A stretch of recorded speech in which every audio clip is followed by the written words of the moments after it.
புதுக்காலம் 10ஆம் வாரம். ஏனெனில் பின்னுலகில் உங்களுக்கு கிடைக்கும் கைமாறு மிகுதியாகும். மத்தேயு எழுதிய 5ஆம் நற்செய்தியிலிருந்து வாசகம். திருவசனங்கள் 1 தொடங்கி 12 முடிய.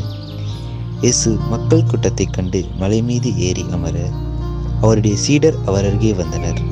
அவர் திருவாய் மலர்ந்து கற்பித்தவை: ஏழையரின் உள்ளத்தோர் பேறு பெற்றோர், ஏனெனில் பின்னரசு அவர்களுக்குரியது. துயருறுவோர் பேறு பெற்றோர், ஏனெனில் அவர்கள் ஆறுதல் பெறுவர்.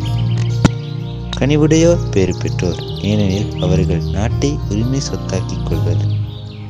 நீதி நிலை நாட்டும் வேட்கை கொண்டோர் பேறு பெற்றோர், ஏனெனில் அவர்கள் நிறைவு பெறுவர்.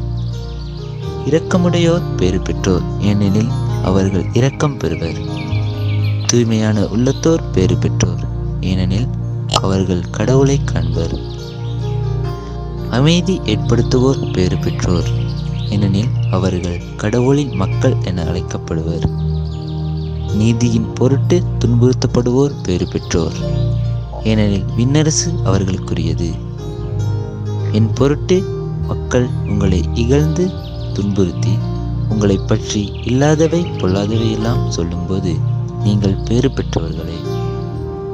மகிழ்ந்து பேருவகை கொள்ளுங்கள், ஏனெனில் விண்ணுலகில் உங்களுக்கு கிடைக்கும் கைமாறு மிகுதியாகும்.